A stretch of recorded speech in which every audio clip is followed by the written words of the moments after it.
ಸರ್ವೇಭ್ಯೋ ನಮಸ್ತೆ. ಗುರುಬ್ರಹ್ಮ ಗುರುರ್ವಿಷ್ಣು ಗುರುದೇವೋ ಮಹೇಶ್ವರ ಗುರು ಸಾಕ್ಷಾತ್ ಪರಬ್ರಹ್ಮ ತಸ್ಮೈ ಶ್ರೀ ಗುರವೇ ನಮಃ. ಕುಂಡಲೀಕೃತ ನಾಗೇಂದ್ರ ಖಂಡೇಂದುಕೃತ ಶೇಖರ ಪಿಂಡೀಕೃತ ಮಹಾವಿಘ್ನ ದುಂಡಿರಾಜ ನಮೋಸ್ತುತೆ. ನಮಃ ಸೂರ್ಯಾಯ ಸೋಮಾಯ ಮಂಗಳಾಯ ಬುಧಾಯ ಚ ಗುರುಶುಕ್ರ ಶನಿಭ್ಯಶ್ಚ ರಾಹವೇ ಕೇತವೇ ನಮಃ. ಅರಿಷ್ಟಾನಿ ಪ್ರಣಶ್ಯಂತಿ ದುರಿತಾನಿ ಭಯಾನಿ ಚ ಶಾಂತಿರಸ್ತು ಶುಭಂ ಚಾಸ್ತು ಗ್ರಹ ಕುರುವಂತು ಮಂಗಲಂ. ನಮ್ಮ ಟಿವಿಯ ಎಲ್ಲ ವೀಕ್ಷಕರಿಗೂ ಮಹಾಬಲೇಶ್ವರ ಒಟ್ಟು ಮಾಡುವ ಶುಭಾಶಯಗಳು. ವೀಕ್ಷಕರೇ, ಎಂದಿನಂತೆ ಇವತ್ತಿನ ದಿವಸವೂ ಸಹಿತವಾಗಿ ಮೇಷಾದಿ ದ್ವಾದಶ ರಾಶಿಗಳ ಶುಭ ಮತ್ತು ಅಶುಭ ಫಲಾಫಲಗಳು ಮತ್ತು ಪರಿಹಾರ ಇವುಗಳನ್ನು ನೋಡುವಂಥ ಸಂದರ್ಭ. ಚಂದ್ರನ ಸಂಚಾರವನ್ನು ತುಲನೆಯನ್ನು ಮಾಡಿ ನಿತ್ಯ ಭವಿಷ್ಯತ್ತನ್ನು ಹೇಳುವಂಥ ಒಂದು ವಾಡಿಕೆ. ಮೊದಲಿಗೆ ನೋಡೋಣ ಪಂಚಾಂಗ ಶ್ರವಣ. ದಿನಾಂಕ 25/6/2025 ಬುಧವಾರ. ಸ್ವಸ್ತಿ ಶ್ರೀ ಶಾಲಿವಾನಗತ ಶಕ 1947 ವಿಶ್ವಾವಸುನಾಮ ಸಂವತ್ಸರ ಉತ್ತರಾಯಣ ಗ್ರೀಷ್ಮ ಋತು. ಸೌರ ಮಾಸ ಅಳ್ತಕ್ಕಂಥದ್ದು ಮಿಥುನ ಮಾಸ, ಚಾಂದ್ರ ಮಾಸ ಜ್ಯೇಷ್ಠ ಮಾಸ. ತಿಥಿ ಕೃಷ್ಣ ಪಕ್ಷ ಅಮಾವಾಸ್ಯೆ. ನಕ್ಷತ್ರ ಮೃಗಶಿರಾ ನಕ್ಷತ್ರ. ವೃದ್ಧಿ ಯೋಗ ದ್ವಿರಸನ ಕರ್ಣ. ರಾಹುಕಾಲ ಬಂದು ಮಧ್ಯಾಹ್ನ 12:22 ಮಧ್ಯಾಹ್ನ 1:58 ಅದೇ ರೀತಿಯಾಗಿ ಗುಳಿಕ ಕಾಲ ಆಡುವಂಥದ್ದು ಬೆಳಗ್ಗೆ 10:46 12:22. ಇವಿಷ್ಟು ಇವತ್ತಿನ ಪಂಚಾಂಗ ಶ್ರವಣ. ಈಗ ಮೇಷದಿಂದ ಮೀನರಾಶಿಯವರಿಗೆ 12 ರಾಶಿಯವರ ಶುಭ ಮತ್ತು ಅಶುಭ ಫಲಗಳನ್ನು ನೋಡುವಂಥ ಸಂದರ್ಭ. ಮೊದಲನೆಯ ರಾಶಿ ಮೇಷರಾಶಿ.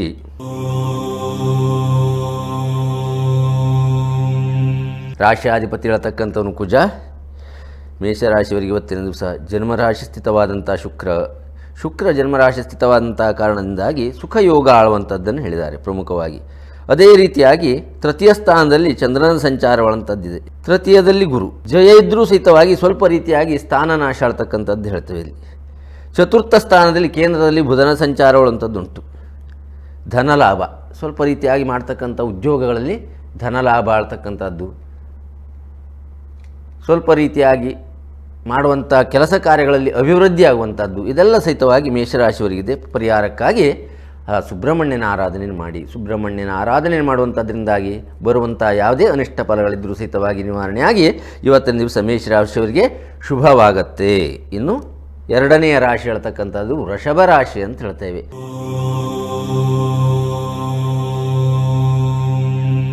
ರಾಶಿಯ ಅಧಿಪತಿ ಹೇಳ್ತಕ್ಕಂಥವನು ಪ್ರಮುಖವಾಗಿ ಶುಕ್ರ ಅಂತ ಹೇಳ್ತೇವೆ. ನೋಡಿ, ವೃಷಭ ರಾಶಿಯವರಿಗೆ ದ್ವಿತೀಯ ಸ್ಥಾನದಲ್ಲಿ ಎರಡನೇ ಮನೆಯಲ್ಲಿ ವಿತ್ತಂ ನೇತ್ರಂ ವಾ ಕುಟುಂಬಂ ಸತ್ವಂ ಸೌಭಾಗ್ಯಮೇವ ಚ ಅಂತ ಹೇಳಿದರೆ ಚಂದ್ರ ಮತ್ತು ಗುರು ಇಬ್ಬರೂ ಸಹಿತವಾಗಿ ಸಂಚಾರ ಮಾಡ್ತಾ ಇರುವಂಥದ್ದುಂಟು. ವಿತ್ತನಾಶ ಮನೋಕ್ಲೇಶ ಹೇಳ್ತಕ್ಕಂಥ ಫಲವನ್ನು ಹೇಳಿದ್ದಾರೆ. ದ್ವಿತೀಯ ಸ್ಥಾನದಲ್ಲಿ ಸ್ಥಿತವಾಗಿದ್ದರೆ ಪ್ರಮುಖವಾಗಿರುವಂಥದ್ದು. ನೋಡಿ, ವ್ಯಯಭಾವದಲ್ಲಿ ಶುಕ್ರ ಆಳುವಂಥದ್ದು. ರಾಶಾಧಿಪತಿನೇ ವ್ಯಯಸ್ಥಾನದಲ್ಲಿ ಸ್ಥಿತವಾಗಿರುವಂಥದ್ದು. ಶುಕ್ರ ಅಂತ ಹೇಳಿದರೆ ಸಂಪತ್ತು, ಶುಕ್ರ ಅಂತ ಹೇಳಿದರೆ ಆರೋಗ್ಯ. ಅದಕ್ಕೋಸ್ಕರವಾಗಿ ಶುಕ್ರ ಅಂತ ಹೇಳಿದರೆ ಐಶ್ವರ್ಯ. ಇವೆಲ್ಲ ಸಹಿತವಾಗಿ ಸ್ವಲ್ಪ ರೀತಿಯಾಗಿ ವ್ಯಯಗಳಾಗ್ತಕ್ಕಂಥದ್ದು, ಆರೋಗ್ಯ ಹಾನಿಗಳಾಗ್ತಕ್ಕಂಥದ್ದು, ಧನವ್ಯಯವಾಗುವಂಥದ್ದು, ಈ ರೀತಿಯಾದಂಥ ಒಂದು ಅಹಿತಕರಗಳು ವೃಷಭರಾಶಿಯವರಿಗೆ ನೀಡುವಂಥ ಸಾಧ್ಯತೆಗಳಿದೆ. ಪರಿಹಾರಕ್ಕಾಗಿ ದುರ್ಗತಿ ನಾಶಿನಿ ಹೇಳುವಂಥದ್ದನ್ನು ಹೇಳಿದ್ದಾರೆ. ಜಗನ್ಮಾತೃಕೆ ಅಂತ ದುರ್ಗಾ ಆರಾಧನೆಯಿಂದ ವೃಷಭರಾಶಿಯವರಿಗೆ ಇವತ್ತಿನ ದಿವಸ ಎಲ್ಲ ದೋಷಗಳು ನಿವಾರಣೆಯಾಗಲಿ. ಇನ್ನು ಮಿಥುನ ರಾಶಿ ಹೇಳುವಂಥದ್ದು.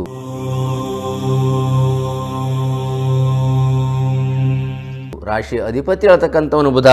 ಪ್ರಮುಖವಾಗಿ ನೋಡಿ, ಜನ್ಮರಾಶಿಯಲ್ಲೇ ಗುರು ಮತ್ತು ಚಂದ್ರ ಸ್ಥಿತವಾಗಿರುವಂಥದ್ದು.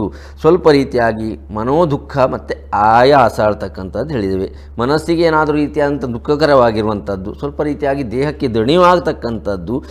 ಆದರೆ ಏಕಾದಶ ಭಾವದಲ್ಲಿ ಲಾಭಸ್ಥಾನದಲ್ಲಿ ಆ ಶುಕ್ರನ ಸಂಚಾರ ಆಳ್ತಕ್ಕಂಥದ್ದುಂಟು. ಲಾಭಸ್ಥಾನದಲ್ಲಿ ಶುಕ್ರ ಇರುವಂತಹ ಕಾರಣದಿಂದಾಗಿ ಅಭಿವೃದ್ಧಿ ಸಾಧ್ಯತೆ ಜಾಸ್ತಿ ಇದೆ. ಅಭಿವೃದ್ಧಿ ಹೇಳುವಂಥದ್ದಾಗತ್ತೆ. ಯಾವುದೇ ರೀತಿಯಾಗಿರುವಂಥ ಮನೋಕ್ಲೇಶಗಳಿದ್ದರೂ ಸಹಿತವಾಗಿ ಕೆಲಸ ಕಾರ್ಯಗಳಲ್ಲಿ ಅಭಿವೃದ್ಧಿನ ಕಾಣಲಿಕ್ಕೆ ಸಾಧ್ಯತೆ ಉಂಟು. ಪರಿಹಾರಕ್ಕಾಗಿ ಆ ವಿಷ್ಣುವಿನ ಆರಾಧನೆ, ಶ್ರೀಮನ್ನಾರಾಯಣನ ಆರಾಧನೆಯನ್ನು ಮಾಡುವಂಥದ್ದನ್ನು ಮಿಥುನ ರಾಶಿಯವರು ಮಾಡಲಿ, ಬರುವಂಥ ಎಲ್ಲ ರೀತಿಯಾದಂಥ ದೋಷಗಳು ನಿವಾರಣೆಯಾಗುತ್ತೆ. ಇನ್ನು ಮುಂದಿನ ರಾಶಿ ಹೇಳ್ತಕ್ಕಂಥದ್ದು ಕರ್ಕಾಟಕ ರಾಶಿ.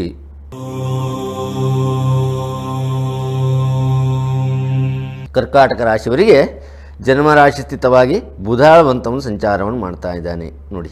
ಅದೇ ರೀತಿಯಾಗಿ ವ್ಯಯಭಾವದಲ್ಲಿ ಚಂದ್ರ ಮತ್ತು ಗುರುವಿನ ಸಂಚಾರ ಆಡುವಂಥದ್ದುಂಟು. ವ್ಯಯಸ್ಥಾನ ಅಂತಂದರೆ ಕಳೆಯುವಂಥ ಸ್ಥಾನ ಅಂತ ಹೇಳ್ತೇವೆ. ವ್ಯಯಭಾವದಲ್ಲಿ ಚಂದ್ರ ಮತ್ತು ಗುರು ಸ್ಥಿತವಾಗಿರುವಂಥ ಕಾರಣದಿಂದಾಗಿ ಸ್ವಲ್ಪ ರೀತಿಯಾಗಿ ಮನೋದುಃಖ, ಜಿಗುಪ್ಸೆ, ಯಾವುದೋ ರೀತಿಯಾದಂಥ ವೈರಾಗ್ಯ ಈ ರೀತಿ ಬರುವಂಥ ಸಾಧ್ಯತೆಗಳುಂಟು. ಅಪಜಯಗಳು, ಅದೇ ರೀತಿಯಾಗಿ ಮಾಡ್ತಕ್ಕಂಥ ಕೆಲಸ ಕಾರ್ಯಗಳಲ್ಲೂ ಸಹಿತವಾಗಿ ಆಲಸ್ಯತೆ, ಇದೆಲ್ಲ ಬರುವಂಥ ಸಾಧ್ಯತೆಗಳಿದೆ. ಪ್ರಮುಖವಾಗಿ ಇವತ್ತಿನ ಸ್ವಲ್ಪ ಜಾಗ್ರತೆಯಿಂದಿದ್ದು ಉದಾಸೀನತೆಯನ್ನು ಮರೆತು ದುರ್ಗೆಯ ಆರಾಧನೆಯನ್ನು ಮಾಡುವಂಥದ್ದನ್ನು ಮಾಡಿ ಖಂಡಿತವಾಗಿಯೂ ಸಹಿತವಾಗಿ ಶುಭ ದಿನವಾಗಿ ಬದಲಾಗತ್ತೆ. ಮುಂದಿನ ರಾಶಿಯನ್ನು ನೋಡಬೇಕಿದ್ರೆ ಸಿಂಹರಾಶಿ ಅಂತ ಹೇಳ್ತೇವೆ ನೋಡಿ.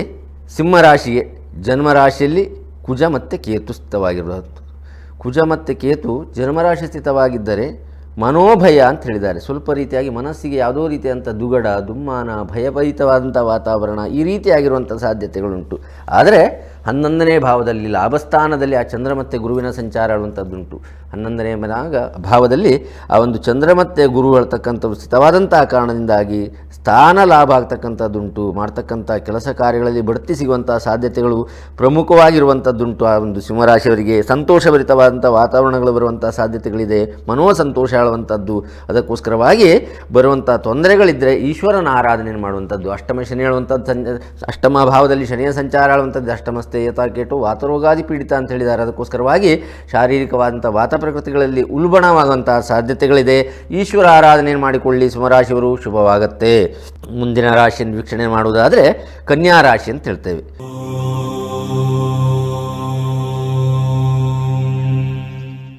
ಕನ್ಯಾ ರಾಶಿಗೆ ಕರ್ಮಸ್ಥಾನದಲ್ಲಿ 10ನೇ ಮನೆ ನೋಡಿ. ಜ್ಞಾನಂ ಕರ್ಮಂ ಸ್ಥಿತಿಂ ಚೈವ ಪತಾಪಂ ಪೌರುಷಂ ಸ್ಮೃತಿ ಅಂತ ಹೇಳಿದ್ದಾರೆ. ದಶಮ ಸ್ಥಾನದಲ್ಲಿ ಚಂದ್ರ ಮತ್ತು ಗುರುವಿನ ಸಂಚಾರ ಆಳತಕ್ಕಂಥದ್ದುಂಟು.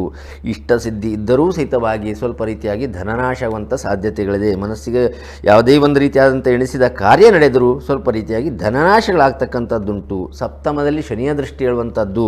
ಸಪ್ತಮ ಭಾವದಲ್ಲಿ ಸ್ವಲ್ಪ ರೀತಿಯಾಗಿ ಶನಿಯ ದೃಷ್ಟಿ ಇರುವಂತಹ ಕಾರಣದಿಂದಾಗಿ ಸ್ತ್ರೀ ಕಲಹ, ಮನೆಯಲ್ಲಿ ಗಂಡ ಹೆಂಡರಲ್ಲಿ ಸ್ವಲ್ಪ ರೀತಿಯಾಗಿರ್ತಕ್ಕಂಥ ಜಗಳಗಳು ನಡೆಯುವಂಥ ಸಾಧ್ಯತೆಗಳುಂಟು. ಮಾತಿನಲ್ಲಿ ಸ್ವಲ್ಪ ರೀತಿಯಾಗಿ ಜಾಗ್ರತೆ ಇರತಕ್ಕಂಥದ್ದನ್ನು ಕನ್ಯಾರಾಶಿಯವರು ಮಾಡಿಕೊಳ್ಳಿ. ಇವತ್ತಿನ ದಿವಸ ವಿಷ್ಣುವಿನ ಆರಾಧನೆಯನ್ನು ಮಾಡಿ. ವಿಷ್ಣುವಿನ ಆರಾಧನೆಯಿಂದಾಗಿ ಬರ್ತಕ್ಕಂಥ ಎಲ್ಲ ರೀತಿಯ ತೊಂದರೆಗಳು ನಿವಾರಣೆ ಆಗುತ್ತೆ. ಶುಭವಾಗಲಿ. ಮುಂದಿನ ರಾಶಿ ತುಲಾರಾಶಿ.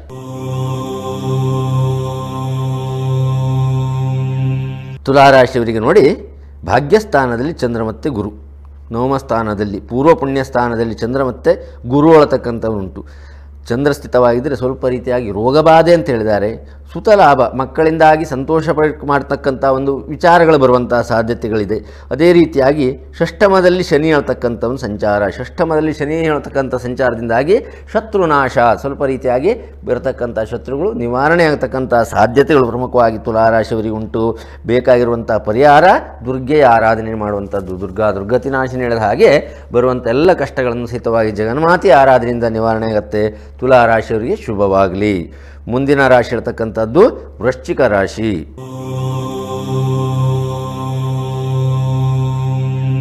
ನೋಡಿ, ವೃಶ್ಚಿಕ ರಾಶಿಯವರಿಗೆ ಅಷ್ಟಮ ಭಾವದಲ್ಲಿ ರಂಧ್ರಸ್ಥಾನ ಅಂತ ಹೇಳ್ತೇವೆ, ಆಯುಷ್ಯ ಸ್ಥಾನ ಅಂತ ಹೇಳ್ತೇವೆ, ರೋಗಸ್ಥಾನ ಅಂತ ಹೇಳ್ತೇವೆ. ಆ ಅಷ್ಟಮ ಭಾವದಲ್ಲಿ ಚಂದ್ರ ಮತ್ತು ಗುರುವಿನ ಸಂಚಾರ ಆಗ್ತಕ್ಕಂಥದ್ದುಂಟು. ಸ್ವಲ್ಪ ರೀತಿಯಾಗಿ ಅನಿಷ್ಟಕಾರಕ, ಇದು ರೋಗಬಾಧೆ, ರೋಗ ಉಲ್ಬಣ ಇದೆಲ್ಲ ಆಗ್ತಕ್ಕಂಥ ಸಾಧ್ಯತೆಗಳು ವೃಶ್ಚಿಕ ರಾಶಿಯವರಿಗುಂಟು. ಜೊತೆಯಲ್ಲಿ ಪಂಚಮ ಭಾವದಲ್ಲಿ ಶನಿಯ ಸಂಚಾರ, ಪಂಚಮಸ್ಥೆ ಶನಿಶ್ಚೈವ ನೃಣಾಂ ಕಷ್ಟಪ್ರದಾಯಕ ಅಂತ ಹೇಳಿದರೆ, ಪಂಚಮ ಭಾವದಲ್ಲಿ ಶನಿಯ ಸಂಚಾರ ಇದ್ದಕ್ಕೆ ಸ್ವಲ್ಪ ರೀತಿಯಾಗಿ ಕಷ್ಟದ ತೊಂದರೆಗಳು ಬರುವಂಥದ್ದು, ಈ ರೀತಿಯಾದಂಥ ಸಾಧ್ಯತೆಗಳಿದೆ. ರೋಗ ಬಾಧೆ ಹೇಳ್ತಕ್ಕಂಥದ್ದುಂಟು. ಅದಕ್ಕೋಸ್ಕರವಾಗಿ ವೃಶ್ಚಿಕ ರಾಶಿಯವರಿಗೆ ಈಶ್ವರ ಆರಾಧನೆ ಹೇಳುವಂಥದ್ದು ಅಗತ್ಯವಾಗಿ ಬೇಕು. ಈಶ್ವರ ದೇವಸ್ಥಾನಕ್ಕೆ ಹೋಗಿ ಈಶ್ವರನ ಆರಾಧನೆಯನ್ನು ಮಾಡುವಂಥದ್ದನ್ನು ಮಾಡಿ. ಶುಭವಾಗಲಿ. ಇನ್ನು ಧನುರ್ರಾಶಿ ಹೇಳುವಂಥದ್ದು,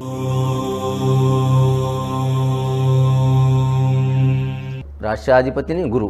ಆ ಗುರು ಹೇಳುವಂತಕ್ಕಂಥವನು ಸಪ್ತಮ ಭಾವದಲ್ಲಿ ಸ್ಥಿತವಾಗಿರುವಂಥದ್ದು. ಅದರ ಜೊತೆಯಲ್ಲಿ ಚಂದ್ರನೂ ಸ್ಥಿತವಾಗಿದ್ದಾನೆ ನೋಡಿ. ಸಪ್ತಮ ಭಾವ ಅಂತ ಹೇಳಿದ್ರೆ ಕಳತ್ರ ಸ್ಥಾನ ಅಂತ ಹೇಳಿದರೆ ವಿವಾಹ, ಮದನಾಲೋಕ ಭಾರ್ಯ, ಭರ್ತೃ ಸಮಾಗಮ ಮಾಡುವಂಥದ್ದು. ಯಾರ್ಯಾರಿಗೆ ಮದುವೆ ಯೋಗ ಆಳುವಂಥದ್ದುಂಟು, ಈ ವರ್ಷ ಒಳ್ಳೆಯ ಮದುವೆ ಯೋಗ ಆಳ್ತಕ್ಕಂಥದ್ದಿದೆ. ಅದೇ ರೀತಿಯಾಗಿ ಸಪ್ತಮ ಭಾವದಲ್ಲಿ ಆ ಒಂದು ಚಂದ್ರ ಇರುವಂಥ ಕಾರಣದಿಂದಾಗಿ, ಮನೋಕಾರಕನ ಅಂತ ಚಂದ್ರ ಸಪ್ತಮದಲ್ಲಿರುವಂಥ ಕಾರಣದಿಂದಾಗಿ ಇಷ್ಟಸಿದ್ಧಿ ಹೇಳ್ತಕ್ಕಂಥದ್ದುಂಟು. ಆದರೆ ಜನ್ಮರಾಶಿ ಸ್ಥಿತವಾದಂಥ ಮಾಂದಿಯಿಂದಾಗಿ ರೋಗಿ ಕ್ಷತಾಂಗೋ ಗುಳಿಕೆ ತನುಸ್ತೆ ಹೇಳುವಂಥದ್ದುಂಟು. ಕ್ಷತಾಂಗ ಅಂತಂದರೆ ಶರೀರದಲ್ಲಿ ಯಾವುದೋ ರೀತಿಯಾದಂಥ ತೊಂದರೆಗಳು, ರೋಗಬಾಧೆಗಳು ಬರುವಂತಹ ಸಾಧ್ಯತೆಗಳು ಧನುರಾಶಿಯವರಿಗಿದೆ. ಅದಕ್ಕೋಸ್ಕರವಾಗಿ ಗುರುವಿನ ಆರಾಧನೆ, ಗುರು ಸ್ಥಾನದಲ್ಲಿರತಕ್ಕಂಥ ಶಕ್ತಿಗಳ ಆರಾಧನೆಯನ್ನು ಮಾಡಿಕೊಳ್ಳಿ. ದತ್ತಾತ್ರೇಯರು, ರಾಘವೇಂದ್ರ ಸ್ವಾಮಿಗಳು, ಇಂತಹ ದೇವತಾ ಆರಾಧನೆಯನ್ನು ಮಾಡುವಂಥ ಒಂದು ಕ್ರಮವನ್ನು ಮಾಡಿಕೊಳ್ಳಿ. ಇವತ್ತಿನ ದಿವಸ ಧನುರಾಶಿಯವರಿಗೆ ಒಳ್ಳೆಯದಾಗತ್ತೆ. ಮುಂದಿನ ರಾಶಿಯನ್ನು ನಾವು ವೀಕ್ಷಣೆ ಮಾಡುವಂಥದ್ದಾದರೆ ಮಕರ ರಾಶಿ ಅಂತ ಹೇಳ್ತೇವೆ.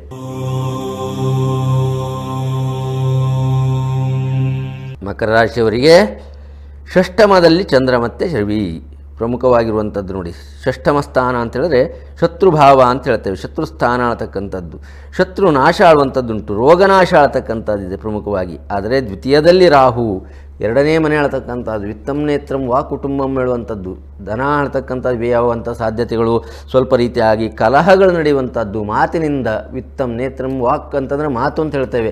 ಜಗಳಗಳಾಗುವಂಥದ್ದು, ಕಲಹಗಳಾಗುವಂಥದ್ದು, ಇದೆಲ್ಲ ಬರುವಂಥ ಸಾಧ್ಯತೆಗಳು ಮಕರ ರಾಶಿಯವರಿಗಿದೆ. ಪ್ರಮುಖವೇ ಬೇಕಾಗಿರ್ತಕ್ಕಂಥದ್ದು ನಾಗಾರಾಧನೆಯನ್ನು ಮಾಡಿ. ಆ ರಾಹುವಿನ ಅನುಗ್ರಹತೆ ಬೇಕು ಅಂತಾದರೆ ನಾಗನ ಅನುಗ್ರಹತೆ ಹೇಳುವಂಥದ್ದು, ಸುಬ್ರಹ್ಮಣ್ಯನ ಆರಾಧನೆಯನ್ನು ಮಾಡುವಂಥದ್ದು, ಈ ರೀತಿ ಮಾಡುವಂಥದ್ರಿಂದಾಗಿ ಬರುವಂಥ ತೊಂದರೆಗಳು ನಿವಾರಣೆ ಆಗುತ್ತೆ. ಮಕರ ರಾಶಿಯವರಿಗೆ ಶುಭವಾಗಲಿ. ಮುಂದಿನ ರಾಶಿ ಕುಂಭರಾಶಿ.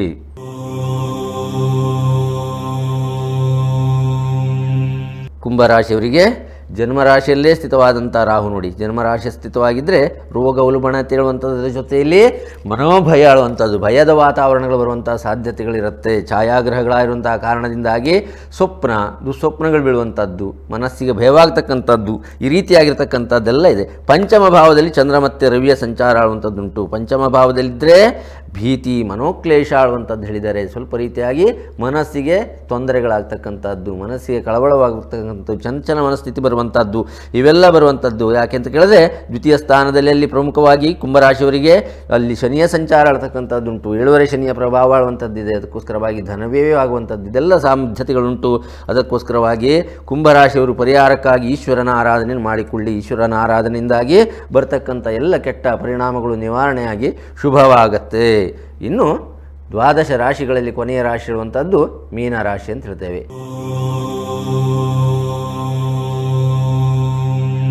ರಾಶಿಯ ಅಧಿಪತಿ ಗುರು ಚತುರ್ಥ ಸ್ಥಾನದಲ್ಲಿ ಸಂಚಾರವನ್ನು ಮಾಡ್ತಾ ಇದ್ದಾನೆ. ಬಂಧು ಕ್ಲೇಶ ಆಳುವಂಥದ್ದುಂಟು. ಅದೇ ರೀತಿಯಾಗಿ ಜನ್ಮರಾಶಿ ಸ್ಥಿತವಾದಂಥ ಶನಿ, ಜನ್ಮರಾಶಿ ಸ್ಥಿತೋ ಮಂಧೋ ಸುಖನಾಶಂ ಕರಿಷ್ಯತಿ. ಶರೀರದಲ್ಲಿ ರೋಗದ ಉಲ್ಬಣತೆ, ಉಷ್ಣ ಸಂಬಂಧಪಟ್ಟಿರುವಂಥ ತೊಂದರೆ, ಇವನ್ನೆಲ್ಲ ಕೊಡುವಂಥ ಸಾಧ್ಯತೆಗಳುಂಟು. ಅದೇ ರೀತಿಯಾಗಿ ಚತುರ್ಥದಲ್ಲಿ ಚಂದ್ರವನ್ನು ಸಹಿತವಾಗಿ ಸಂಚಾರ ಮಾಡ್ತಾ ಇರುವಂಥ ಕಾರಣದಿಂದಾಗಿ ಬಂಧು ಕ್ಲೇಶದ ಜೊತೆಯಲ್ಲಿ ರೋಗಬಾಧೆ. ಅದಕ್ಕೋಸ್ಕರವಾಗಿ ಸ್ವಲ್ಪ ರೀತಿಯಾಗಿ ಇವತ್ತು ಔಷಧೋಪಚಾರಗಳಿಗೆ ಧನ ವ್ಯಯವಾಗತಕ್ಕಂಥದ್ದು, ಏನು ಪರೀಕ್ಷೆ ಮಾಡುವಂಥ ಕಾರಣಕ್ಕಾಗಿ ಹಣ ಆಳ್ತಕ್ಕಂಥ ವ್ಯಯವಾಗುವಂಥ ಸಾಧ್ಯತೆಗಳುಂಟು. ಅದಕ್ಕೋಸ್ಕರವಾಗಿ ಮೀನರಾಶಿಯವರಿಗೆ ಉಷ್ಣ ಸಂಬಂಧಪಟ್ಟಿರುವಂಥ ಪ್ರಕೋಪತೆಗಳ ನಿವಾರಣೆಗೋಸ್ಕರವಾಗಿ ಈಶ್ವರ ದೇವರ ಆರಾಧನೆಯನ್ನು ಮಾಡಿ. ಹತ್ತಿರದಲ್ಲಿ ಶಿವಾಲಯವಿದ್ದರೆ ಹೋಗಿ ರುದ್ರಾಭಿಷೇಕಾದಿಗಳನ್ನು ಅಥವಾ ಶಿವಪೂಜೆಯನ್ನು, ಆ ರೀತಿಯಾದಂಥ ಒಂದು ಪೂಜಾಗಳನ್ನು ಸಮರ್ಪಣೆಯನ್ನು ಮಾಡಿ, ತಿಲಾ ಪಾಪಾರ ಅಂತ ಹೇಳಿದರೆ ಎಳ್ಳೆಣ್ಣೆಯಲ್ಲಿ ಮುಖವನ್ನು ನೋಡಿ ದೇವರಿಗೆ ದೀಪವನ್ನು ಹಚ್ಚುವಂಥದ್ದು, ದೇವಸ್ಥಾನಗಳಲ್ಲಿ ಮಾಡುವಂಥದ್ದನ್ನು ಮಾಡಿ ಬರುವಂಥ ಎಲ್ಲ ಅನಿಷ್ಟಗಳು ನಿವಾರಣೆ ಆಗುತ್ತೆ ಅಂತ ಹೇಳ್ಬೋದು. ಮೀನ ರಾಶಿಯವರಿಗೆ ಈಶ್ವರನ ಆರಾಧನೆಯಿಂದ ಇವತ್ತಿನ ದಿವಸ ಸುಖಪ್ರದವಾಗತ್ತೆ. ಇವಿಷ್ಟು ಇವತ್ತಿನ ಮೇಷಾದಿ ಮೀನ ಪರ್ಯಂತ ದ್ವಾದಶ ರಾಶಿಗಳ ಶುಭ ಮತ್ತು ಅಶುಭ ಫಲಾಳುವಂಥದ್ದು. ಯಾವ್ಯಾವ ರಾಶಿಯವರಿಗೆ ಯಾವ್ಯಾವ ದೇವತಾ ಆರಾಧನೆಯಿಂದ ಶುಭವಾಗುತ್ತಿರುವಂಥದ್ದನ್ನು ತಿಳಿಸಿದಾರೋ ಆ ದೇವರ ಆರಾಧನೆ ಮಾಡಿಕೊಳ್ಳಿ. ಎಲ್ಲರಿಗೂ ಸಹಿತವಾಗಿ ಶುಭ ದಿನವಾಗಲಿ. ಎಲ್ಲರಿಗೂ ಸಹಿತವಾಗಿ ಮಾಡ್ತಕ್ಕಂಥ ಎಲ್ಲ ಕಾರ್ಯಗಳಲ್ಲಿ ಯಶಸ್ಸು, ಕೀರ್ತಿ, ಜಯ ಆಳ್ತಕ್ಕಂಥದ್ದು ಸಿಗಲಿ. ಇವತ್ತಿನ ಕಾರ್ಯಕ್ರಮವನ್ನು ಮುಗಿಸುವಂತಹ ಸಮಯ ಬಂತು. ನಾಳೆ ಭೇಟಿಯಾಗೋಣ. ಸಮಸ್ತ ಲೋಕ ಸುಖಿನೋ ಭವಂತು. ಶುಭಂ ಭೂಯಾತ್.